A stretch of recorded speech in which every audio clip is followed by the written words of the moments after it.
we have river, creek, chuan, and in the old writing they drew it V's from top to bottom, left to right, and that has now changed to this form of writing. So this is the word chuan. Also, let's look at another example, which is the sun. In the old script, it was drawn as a circle with a dot in it. So this is what we use to represent sun today.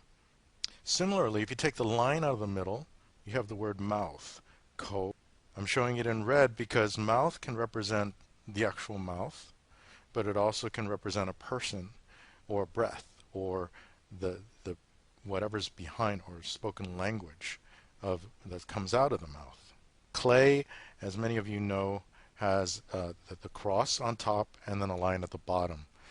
The cross is the number 10, and then when you are a person or you're a cross, you're standing on the ground. You basically have 10 toes that are dug into the soil, and that's remember. Here's a child walking, learning how to walk, and one of the Chinese character component, also called radical, is walking shown like this, and you see this used in many characters on the left hand side to the bottom whenever it's associated with walking. Now if we bring those three radicals together, we have clay, we have mouth, and we have walking.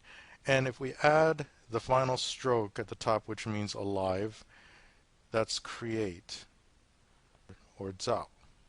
The Lord God formed the man from the dust of the ground and breathed into his nostrils the breath of life, and the man became a living being. Who is the secret person in the garden? We knew there was Adam and there was Eve. Who is that third person? And that was the serpent. And so if you look at the radical for secret, it's this character. For person, we have this character. And for garden, we have this. And it looks like a garden. It looks like a field or where you would plant things. And that word, when you bring it all together, with a garden, with another stroke on top, which means alive. So you have a secret person in the garden that's alive, and that's the devil, as the crafty serpent. So let's move on further. What was the devil doing in the garden? The devil plus another radical, which is commonly seen throughout Chinese characters, which is tree. Tree, so the devil was in the tree, or the serpent was in the tree, and it was hidden. It was undercover. It was hidden away secretly, trying to, and if you put all those things together, secret man in the garden that was alive equals devil plus trees plus cover equals tempter. So let's move on. Here's another word that I found very interesting about it. It's garden, or yan. Now garden is composed of clay and mouth. So it's representing the creation of Adam. And let's bring in the bottom two words. We have two strokes and another two strokes. Those in red represent a man. So we have a man with another man that's tilted on the side that could very fact represent here God created Adam and then created the woman out of Adam. And within the enclosure, which is the garden. Now let's move to the Noah's Ark. So how many people were in the family of Noah? It quoted in 1 Peter 3:20, there were 8 souls that were saved. Noah and his sons, Shem, Ham, and Japheth, together with his wife and the wives of his 3 sons. So, total of 8. The number 8 in Chinese is shown here, and the character mouth, or being, or person who has to be fed, besides all the animals on the ark. So, together, we form that with the Chinese word vessel, and you get the word chuan, which is boat. Coincidence again, or is someone, when they were creating these characters, were they trying to remember the story of the flood in this character, chuan? Even the word flood has some meaning behind it, and many know that in Chinese history it contains an account of some type of worldwide flood.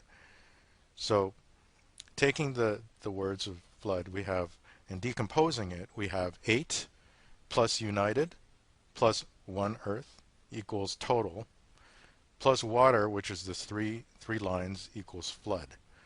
And in fact, in the ancient pictograph script, it's even more evident. You see a circle with two squiggly lines in it, which looks like water over the earth with two hands uniting it, and the number 8 at the bottom. Water. After the flood in Noah's Ark, about 100 years later, you have the Tower of Babel. And that's where all the sons and grandsons of Noah then started to build the tower. Now, the whole earth had one language at that time and one speech. And they said, let's come together and build and make some bricks and bake them thoroughly, and let's build a tower which will reach heaven, the tower whose top is in the heavens. So there was a lot of pride there, and of course God, the Lord, did not care for this.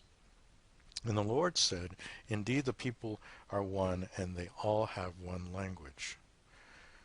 And the Lord decided to confuse their language, that they may not understand one another's speech. So this is Genesis 11:5 through 7.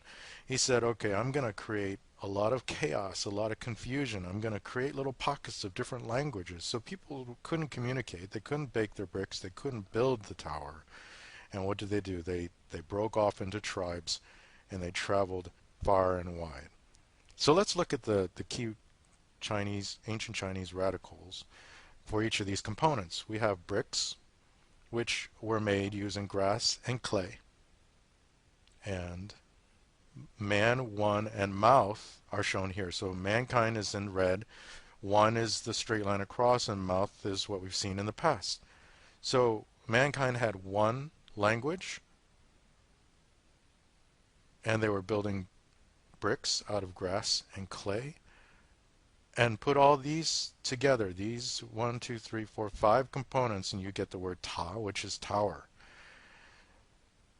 Which is also used, this tower word is also used for a pagoda in the ancient China, which was also used to try to reach heaven. So not only is the word representative of what was behind the story of the Tower of Babel, but also the cultural building of towers was brought into China, with pagodas being seen everywhere. Now, this is the year of the ox, we know that, and on the left hand side we have a picture of the ox and Niu, which is the Chinese character for ox.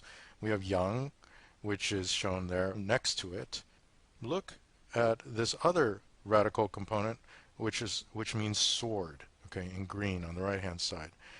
If we bring all those together, we bring together Niu, we bring together Yang, and we bring together sword, we have the word sacrifice. And not only that, what's circled in yellow means unblemished or beautiful. So in the actual Chinese word of sacrifice, you have Niu, Yang, which are ox and sheep, unblemished, with a sword. And we're going to look at Deuteronomy 17 in the Old Testament, which said, do not sacrifice to the Lord your God an ox or a sheep that has any defect or flaw in it, for that would be detestable. So again, is this coincidence, or were the old traditions of the Old Testament carried forward as the tribe moved into China? Now let's look at similar components, but add in the hand. So the hand is in fuchsia there, and we combine that with the sword. When I am holding a sword, I'm talking about me, and the two together is wo, which means me. That's very interesting, but now let's combine that with the previous word we just saw, which is sheep. So if we take sheep, yang, with the hand, with the sword together, and put the sheep over me, or the lamb over me, that word becomes righteousness.